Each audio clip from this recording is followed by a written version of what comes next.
آپ نے ایک شخص کا ذکر فرمایا کہ وہ بے انتہا گناہ گار تھا،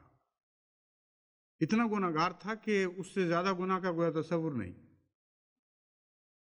مرتے وقت اس نے اپنے بیٹوں کو نصیحت کی کہ تم میری لاش کو جلانا اور ایسا جلانا کہ خاک کر دینا، اس کو راکھ بنا دینا، اور پھر اس راکھ کو چاروں طرف ہواؤں میں اڑا دینا، کچھ پانی میں کچھ ہواؤں میں، تاکہ ہر طرف یہ بکھر جائے، اس کا کوئی نشان باقی نہ رہے یہاں۔ اور یہ نصیحت کر کے کچھ عرصے کے بعد وہ مر گیا، اس کی اولاد نے اس نصیحت پر عمل کیا اور اس کے ساتھ یہی کیا۔ قیامت کے دن حضرت صلی اللہ علیہ وآلہ وسلم فرماتے ہیں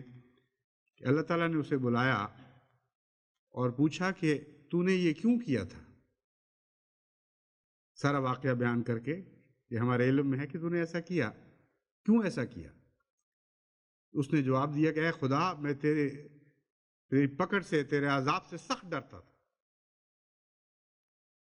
اور میں نے یہ ترکیب کی کہ تجھ سے بچنے کا سوائے اس کے کوئی ذریعہ نہیں کہ میرا ذرہ ذرہ سب جگہ پھیل جائے، ساری خاک بکھر جائے یا پانی میں غرق ہو جائے۔ تفصیلی حدیث ہے، اس میں درمیان میں یہ بھی ذکر ہے کہ خدا نے حکم دیا کہ پانی سے بھی اس کے ذرات اکٹھے کیے جائیں اور خاک سے بھی ذرات اکٹھے کیے جائیں، اور اس پر خدا نے فرمایا کہ تو مجھ سے اتنا ڈرتا تھا تو میں تجھے بخشتا ہوں۔ اب یہ ایسی مثالیں ہیں جو خاص خدا کے رحمت کے بعض جلووں کو ظاہر کرنے کے لیے بتائی جاتی ہیں۔ عمومی قانون کے طور پر ایسی نہیں کہ ہر شخص کہے کہ چونکہ میں کچھ ڈرتا ہوں خدا سے اس لیے میں معاف کر دیا جاؤں گا۔ خدا کی نظر ہے دلوں پر، اس لیے بظاہر کچھ ایسے متقی بھی ہوں گے جن کے اندر کمزوریاں ہیں،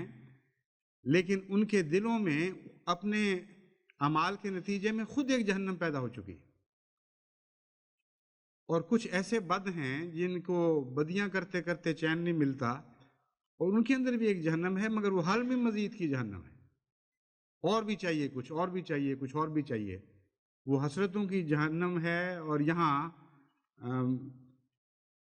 یہ جہنم ہے اپنے کیے ہوئے پر ندامت کی جہنم، دونوں قسم کی جہنمیں ہوا کرتی ہیں۔ تو باہر کی آنکھ کو کیا پتا کہ اندر کیا ہو رہا ہے، لیکن جب عمومی طور پر نیک کاموں کی طرف بلانے والا بلاتا ہے